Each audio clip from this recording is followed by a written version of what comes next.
All right, everybody, welcome back to the channel here. I have a very special guest. Of course, well, one of my favorite singers of all time, the legendary Graham Bonnet. Of course, he's been with the likes of Rainbow and his own band, his original band Marble. So, and how I always like to open up these things is I show off some. I'm a big vinyl collector, and I like to show off my pieces that I have of the artists I'm interviewing here. So I've got, of course, the original Down to Earth, my favorite Rainbow Hello? album. Yeah. Michael Schenker Group, Yeah, yeah. and then these three right here that I've Yes. got, Yep. and that one there. So, Yeah. all right, so we'll start this thing off with So how was the music scene locally for you when you were first coming up into the business? What do you mean in the States or back home in England? Back home in England. I'm kind of Yeah, curious how well it that was was. at that time we were luckily enough, my cousin and I, we were called the Marbles, as you were saying before, and we had a record that was a hit and it went to number 3 in the British charts and parts of Europe. It was never released here. Barry Gibb wrote the song for us. It was called Only One Woman. And it was kind of a soulful thing, a bit like you'd imagine like the Righteous Brothers were. We were called the British Righteous Brothers sometimes, but it was Okay. very soulful, and I'm very proud of that record. We sometimes do that song, and live, but it was a different time then. Everything was much simpler. There was no, you had to go into the studio to actually record instead of just doing it on the computer. Right, I've never right. seen never seen anybody in the band at all. So it's a different world completely. I mean, everything is getting so fake now. You Oh, don't even have to be AI. able to sing. You don't Right. even have to write or anything. You just press the button and say, "Do this for me." You know. Oh yeah, I've had someone try to show me a song, and I was like, something sounds a little off about this. And they showed it to me. Yeah. They're like, "Oh, I wrote it with AI." I was like, "So you didn't write it then? Yeah. You Exactly. used a Exactly. tool." It's just like, what the hell is going on? Real music is not. It's not surviving too well, except when we play live, and when anyone plays live, people come along and say, "That's the real thing. That's real. That's the real thing." They can see the blood come out of my neck, whatever. But it's real, and a lot of younger people. So, a lot of younger people are getting into this now, into so-called heavy rock or whatever, heavy metal, blah blah blah blah. And when they see it live, it changes their opinion about old fuckers like me. Absolutely, absolutely. And who were some of your big musical influences, kind of growing up and Yeah, early on? yeah. Well, at the beginning, it was like people like Little Richard back in 1950. My brother was a big fan of Little Richard. He used to bring home, singles of people like uh, Buddy Holly, Little Richard, oh my God, Jerry Lee Lewis. All those people are kind of an influence on me because my brother was a big rock and roll fan. He was a guy that used to comb his hair back just like mine. And Right, it's right. 1950, and the Teddy Boys, as they were called back then. And that's kind of how I sort of got into rock and roll as such.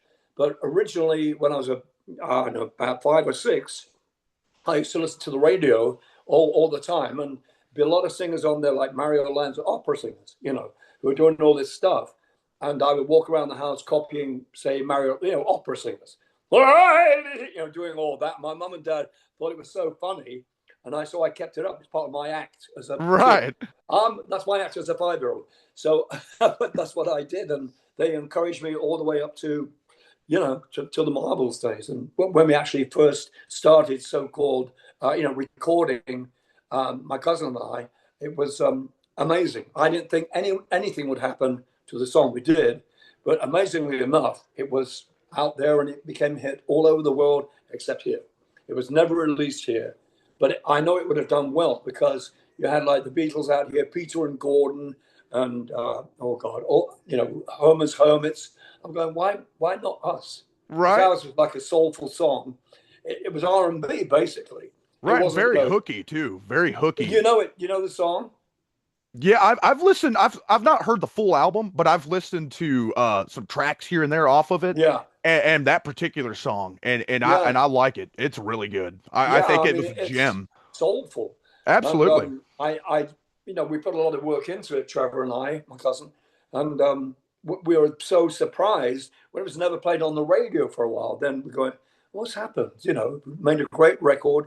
Barry Gibb wrote the song, Barry, Robin, and Morris, and we're going, well, sometime it's going to be on the radio. Then, sort of like a couple of months later, somebody said, you're going to be on the radio tonight, on radio, I think it was Radio Caroline or Radio Luxembourg or something. And so my cousin and I sat down waiting for this to happen. Then about 1 o'clock in the morning, this guy played Only One Woman, but not all of it. We're going, oh no. So it's almost the whole song, but not quite.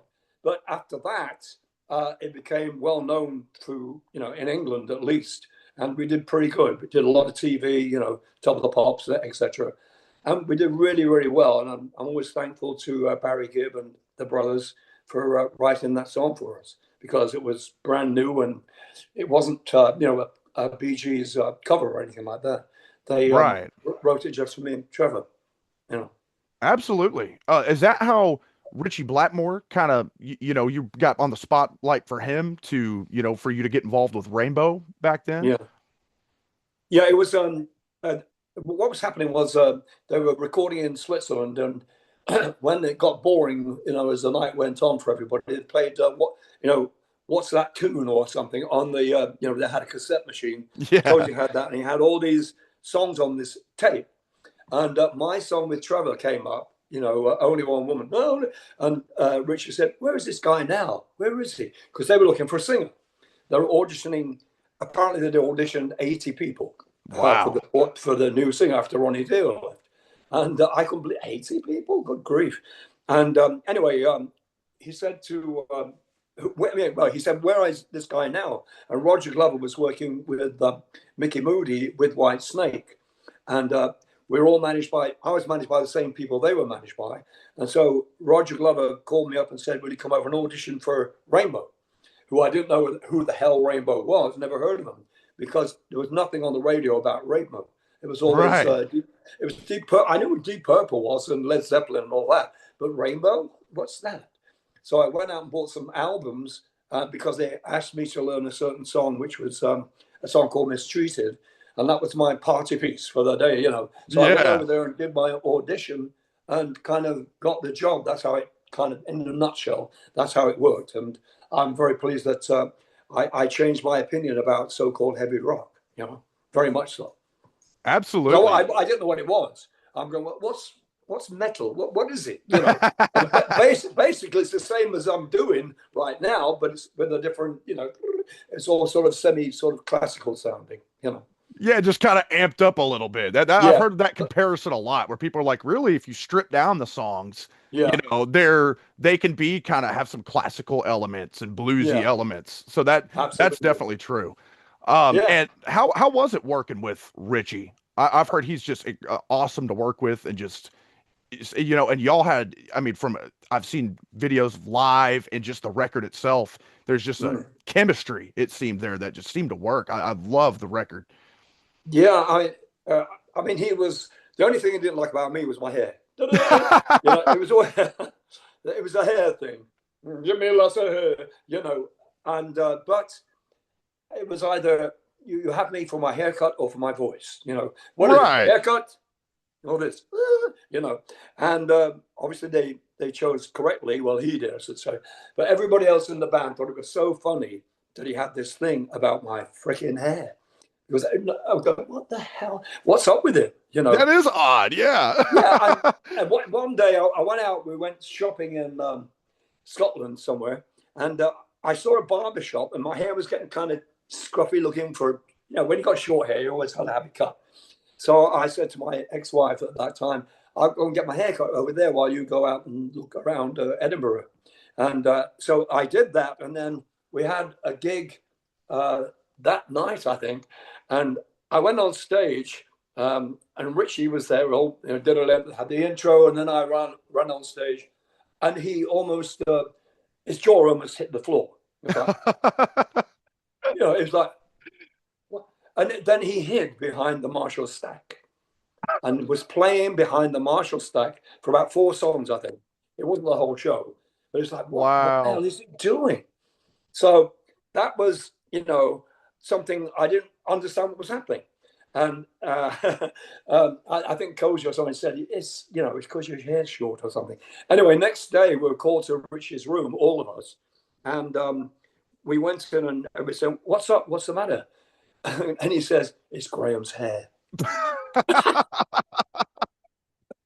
Like, come on, Richie. So I took my hair off and took it for a walk. I mean, it was like, what? Everybody burst out laughing and going, what the fuck are you talking about? But, he had a thing about hair. And I think we all know why. I won't say, but I think I know why. And so that sort of passed, and he got used to me having short hair. And he accepted me as being a singer, not a hairstylist or whatever, or somebody with a short haircut. But it was that experience with Rainbow and Richie was eye-opening for me. And Roger Glover, who helped write the songs on that album. I mean, Right. the Down to Earth album was fantastic, and he taught me how to, what we had to do in certain songs, because I wasn't used to that kind of, those kind of arrangements. So I said, what do I do here? Where Don Air is going, I said, oh, wait, you'll put a line over, So I got used to all Right. that. So Roger was a good teacher, and so was Richie, and the whole band were just like amazing. Don Airy and Cozy Powell. Hey, I mean, Oh say them yeah. all. You It's know, a legendary that's a legendary group, to be a yeah, part of for sure. Who's yeah, especially that album has, stood the test of time, no doubt about it. I still can turn on the radio over yeah, here and yeah. it's you'll hear stuff coming on from there. How was it working with kind of early once you got out of there, working with like the likes of Yngwie Malmsteen and Steve Vai? Because you've had the just an incredible lineup of guitar players you've worked with. Just it's awesome. Uh, yeah, they kind of come out of the woodwork. Well, once they knew that Rainbow, I was not in Rainbow anymore. I thought, well, what the hell can I do? So I had a guy who was managing me. He said, well, you've got to put a band together. And I said, well, I don't know anybody. He said, well, what we should do first of all is find people from bands who had success and see if they want to work with you. And so that's kind of what happened. We found people who were, sort of semi-well known, and put this band together, but we didn't have a guitar player. And so one of the guys in the band, I think it was, said, well, we know someone who knows this kid who's really good. He's got his own band. He's from Sweden. He's 18 or 19 years old. And I said, well, can I get in touch with him? So I called him and I said, Ingve, would you like to come and audition with us? My name's Graham Bonnet. He goes, what? He didn't believe it was me. He thought it was somebody. He thought it was, I don't know, one of his band, making fun of him. No, Right. hello, my name's Graham. Hello, my name is Graham Bonnet, whatever. And, but he should have had a Swedish accent because he had his own band at that time. And I said, would you like to come over and audition? We're at this certain, rehearsal room. And I said, could you please learn this song? And the song I asked him to learn was not sort of, heavy metal or Rainbow. It was a song that I'd recorded that Ross Ballard wrote, and it's called SOS.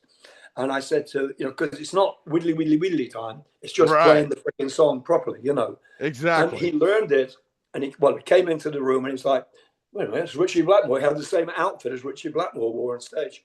And he came in, and he started playing SOS. And it was so bloody good. It's like, oh yeah, that's the way, man. Russ Ballard wrote the tune, and we all sort of went, fuck, yeah, this is the guy. And Right. then You're like, whoa.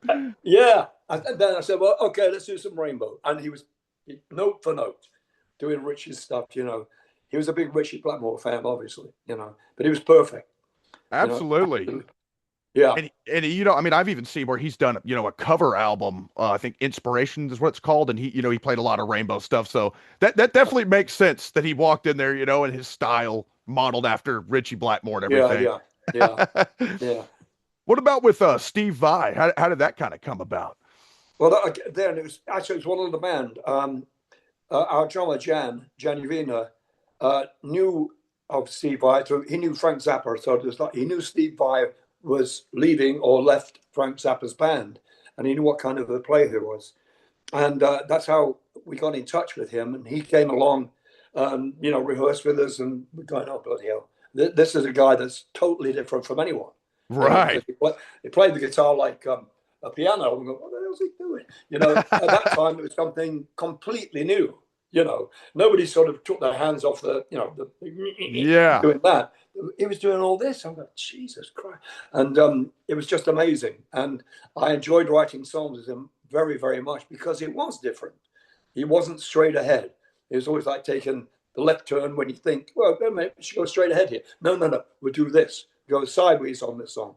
A little bit there that's got kind of nothing to do where we're going. So Right. the map, he drew the map, and sometimes right, sometimes left. So I really enjoyed making up songs with him, and we had a great time recording actually the album.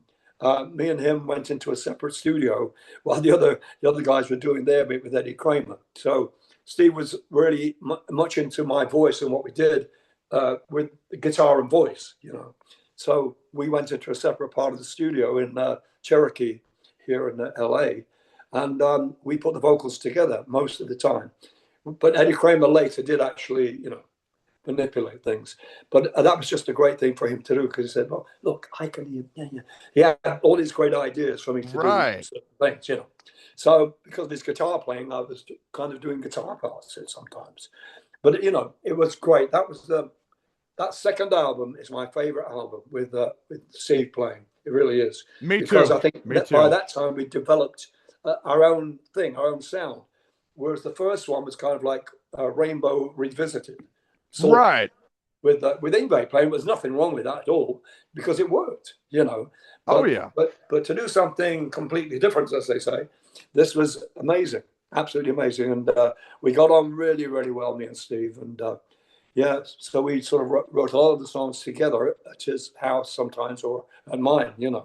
So yeah, great time with him, really great. Awesome. And yeah, that I'm right there with you. That is that's one of my favorite albums that Yeah, you've ever been on. And with your vocal work on that one and with Steve, y'all were such a cool combo to yeah, have. And really thinking about it, with all these different guitar players you worked with, it's kind of like a David Lee Roth situation where he was always known to pick out, and have this yeah, lineup of guitar players. And I've always kind of, when talking about some of your work with people, I'm like, Graham's always just got the perfect pick for guitar players on the side to work with, and it makes for all these different ones you've worked with. It's made for all these cool different, your yeah, work is very colorful and your discography is very colorful and different sounds and everything. So I've yeah, always really liked that. Um, yeah. how was it working with Michael Schenker and Michael Schenker Group, and how'd that kind of come about? Well, that was, again, it's just pure fluke. We keep finding people coming out of the woodwork, guitar players and whatever. Um, well, I went to see Michael Schenker play at oh God, at a club in LA, and Cozy Powell, because he was in the band at the time. Cozy Powell was playing. Got in touch with me and said, "Would you like to come along and see Michael Schenker play?" I don't know who Michael Schenker was. I have no clue. It was at a FM station, I think. I think it was. It was. Yeah, I think it was FM station in LA, and so not knowing who Michael was,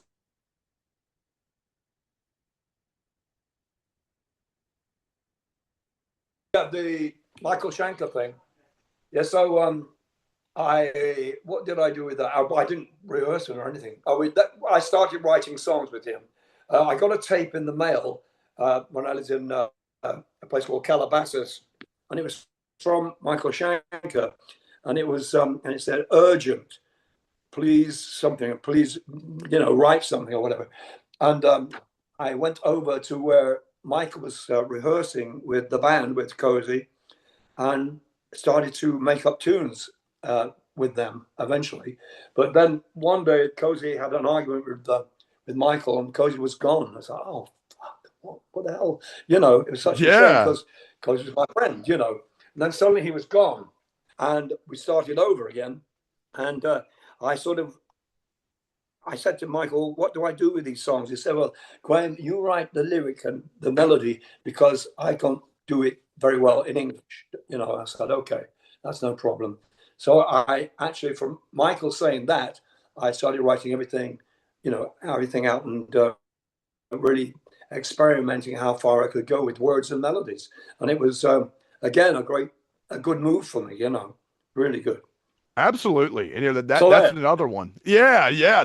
That's another one where yeah, yeah, there's hey, hooky really hooky choruses and everything on with those melodies and everything. So yeah. that's pretty cool kind of hearing Yeah. how some of those came about. Who was maybe your favorite guitar player that you've worked with, like that you maybe have gelled with the best creatively? Well, none of them. They're all unbelievably great. Right, So they're right. all, they're all as good as each other, but have different styles. That's the only thing. But with let me think. With the oh god, low battery. Oh, no worries. Here we go. Oh, yeah. Well, hang on. We're still here, sort of. No worries. This stuff likes to happen. Yes. So here we are again, and I forgot what I was saying. Where We were were we? talking about your favorite guitar players and bands you've kind of just gelled with really well, which I know we kind of talked about Steve well, hey, and I know we what kind do of you talked what? about like Steve and some of them and Yeah. how well you worked with them. Was there any particular one that really stood out as Yeah. like I would love working with All this right. guy? Yeah. Well, I think because it was something different, would be Steve Vai, because that was so interesting, and he always came up with great ideas. And uh, the first album we made with Ingve was kind of like Here Comes Rainbow Part Two. You know, Right, right, that's why I put the band together the way it was. Keyboards had the same kind of lineup as Rainbow. So Ingve being a big Richie Blackmore fan, it worked pretty well. And but obviously one day he would go out and have his own career, and he did a lot better than the band, which is I I, I don't blame him. I mean, he was right, never right. enthralled by the band at all. Right. And you know, talking about like somebody, one of the best, some of the best vocal melodies and such, obviously the big hit off Down to Earth from Rainbow was Since You've Been Gone. It is the song that's like, ingrained into rock history.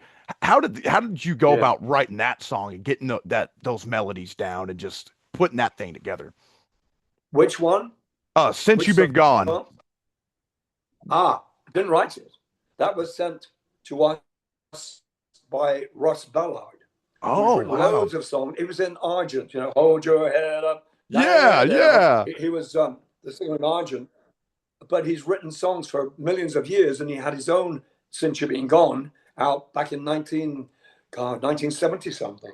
And then a lot of other people recorded it, and the recording we had of Since You've Been Gone was by a girl band called Clout, and it was bloody awful. Wasn't very good, you know. And how this band, who's kind of heavy, classically influenced, whatever, how are we going to do this song that's really poppy? Because the song was like, so we sort of made it heavier by going, um, whoa, whoa, whoa. I thought the whoa whoas where they were going, Right. it should have been gone. I mean, it was so funny. And nobody wanted to do it. Everybody was like, no way. But Bruce Payne, the manager of the band, said, you've got to have something that's going to make you radio friendly. And he was absolutely right. So Richie did a more heavier sort of feel to the song. And of course, Cozy was like pissed off with doing that. I can remember. So he played the drums in anger. Look back in anger. And so it came out really well because of Cozy's anger and Richie's playing to kind of change the song around a bit. And then we put it together, me and Roger, all the vocal parts, which was okay, pretty good. And it became a hit everywhere. Uh, America, England, which I'd never heard of Rainbow, as I said. So in England, suddenly Rainbow was on the radio, which had never happened that much. Right, right. And I know that was a lot of people's that I know even that was their introduction to the band itself. To them that they were surprised to find that, there was Rainbow before Graham Bonnet a lot of times where they're like, oh, Yeah, Dio was on there, yeah, so I found that a lot, and because they heard that song first, and which goes to show yeah, you that's like an iconic hit for the band, and just an yeah. iconic lineup. So love that stuff. Um, and here's a good one because I saw a clip of you from maybe it was a couple months ago or a live show, and I knew I had to ask this. Like, how have you kept your voice so good? I saw you singing like on live. It's crazy to me. Like, I'm like, man, all these years, Hello. what's the secret? Yeah, well, it's I've been very lucky. I've just done a track just now, and uh, I'm surprised at how quickly I'm doing songs now. We've got to do like 11 songs on this album, and we're doing songs are going down really quickly because I still have my voice, which is great. And where should you be the other night? Oh, Heavy Metal Hall of Fame Awards. Yeah, and what happened, Bethany? You blew your face off with your voice. And what did they say? I've heard nothing but praise. Chris and Pelletieri MD'd the night, and so they did stand in line and they did Since You've Been Gone, and it was really a beautiful, beautiful night. Everybody was blown away. Chris called me to thank me for because I manage Graham now, and he thanked me for getting everything together. And he said, out of all the artists that played that night, he heard everyone most favorably spoke about Graham and just said the same thing, like, how does he still do it? That And is I so have a awesome. question. Hey. I know the answer. Yeah, I mean, no, I had to have her say that because my ego is like, oh yeah, and she told me that our ex-manager was in the audience. Oh dear, and so I blew him away. He was such a Okay. twat. All right. Enough about that. That's enough about him. Anyway, it was a great night for me. I was really pleased that I had a great night, and but how I keep my voice is I think it's just pure luck and genes a little bit, and also lungs. I have rather large lungs, and I take. I'm very similar to my granddad's physique. He had very big chest, very narrow waist, so he looked like a greyhound. You know what I mean? Right, Very right. long arms. Yeah, so I'm lucky to have that, but also I look after my throat, and I make sure I don't kill myself with certain drugs and smoking and whatever else. So I really look after my voice. And recently, I was telling Chris when we played together, he said, he was like, wow, I said, Yeah. Chris, what I've been doing recently is listening to my old recordings and spotting how I sang that back in 1970 or 1980, whatever. And I realized where my voice was coming from. Coming from here, and I could hear what to do. So I always take a lot of breath when it comes to singing a high note, for instance, or sometimes just a high note from here. It's a whole thing. It's like it's trial and error sometimes, but I never Right. warm up or anything like that. And the keyboard player I played with the other day, he said, "You didn't even warm up." He said, "What's that?" Yeah, it's like, how is I this said, "I guy never doing do this? that." I said, "Why?" Because Ronnie Dio, his thing was, "Why should I warm up? What a waste of notes." Right, right. And that's I the mean, wait till thing. you I get up there. mean, Yeah, yeah, yeah, it's I won't name names or anything out there, but I mean you see sometimes these rock stars who get up there and it's like they've just absolutely destroyed their yeah, voice with all yeah, like you said, drugs, alcohol, just yeah, going too hard on it. And I was even when I was talking to Billy Sheehan a yeah, couple weeks ago, he was talking to me about that a little bit, and he says like if you're a pro and you treat your voice like an instrument, then yeah, you'll know how to take care of it. Even yeah, you can be the greatest singer, and um, you can have your voice blow out in a couple years doing live shows. So it's all about yeah, how you take care of it, and clearly you've done that very well because the things are but you've got the new album coming out. Very excited for that. Um, and here's a good question too. How has it been, working with your lovely wife of Beth Amby Moonstone? That's got to be cool working with, your significant yes. other. yeah. It's she's very nice. No, as you know, she's our bass player and she's Right. also our manager, tour coordinator, um, dog walker. That's one thing she doesn't do. We have somebody come and walk who's just been over to pick her up. Well, he's not technically our dog. No, but he's yeah, friend. one of our friends. Our dog. Yeah, one of our friends comes over just about every day to take the dog for a walk because we're stuck here doing this, recording, etc. And yeah, it's it's marvelous to work with her because she's got such great ideas, and she keeps me informed because she said, "Don't do that, don't do that." I listen to her with anger sometimes, like, "What the fuck?" Well, like, why can't I do that? Why can't I? Why shouldn't I have 2 cups, 2 cups of coffee in the morning? Why only one? And then the rest of the day has to be tea or water. So I've been listening to her because she knows what absolutely messes my voice up, and it is too much coffee. It can make me, really croaky because of Right. caffeine. It causes inflammation in the throat, etc., etc. So she's marvelous to work with. I can't say any more than that. Thanks, honey. Oh, I could say more than that. And she's also very nice looking, very beautiful. Yeah, that's just awesome to, not a lot of people in this world get the, the privilege to work directly with their significant other. And like you said, Yeah, sometimes whether we like to hear it or not, our wives, our girlfriends, they know best sometimes, and we just gotta, throw our hands up yeah, and listen to them. I know yeah, I'm the same way with my girlfriend, yeah, and but getting to work with her, and again, I just want to, we send props to her as well on her bass work. Very, very cool stuff. I'm a bass player myself, and Oh, are you? I Huh? absolutely, I sing, play bass, guitar, and all that. And so both of y'all have been big inspirations to me, for sure. Yeah. And Wow. Thank you. yeah, yeah, and without revealing too much and spoiling too much, is there, I know the album's coming up, is there maybe a time frame, or Yeah. anything like that, or single dropping soon, or Well, we're thinking what, I, I'm February? delivering it in the beginning of the spring, and I'm hoping it'll be out by the beginning of the summer. Yeah. oh wow, that is Yeah. awesome.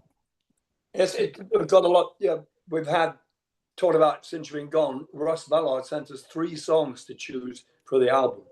And so we're going, which one should we? We might be doing all three. I don't know yet. But Right. one of the tracks he sent is very mysterious and sort of creepy sounding. So it might be that one. But All we right. might do all three. What do you think, Bay? I think we will. I We mean, might, yeah. Because Russ has been my friend for thousands of years now, and he wrote Since You've Been Gone. What more can I say? And so, we may do all three, but at the moment we're doing our things first, our, compositions, because we have guests that are playing on our stuff. And they're very well known people, aren't they, Bethany? yes. Who can I say? Well, obviously, you can talk about Bruce, Yeah, and we're going to be making a proper right. formal announcement, or we'll start announcing because What we about have what multiple. about RG?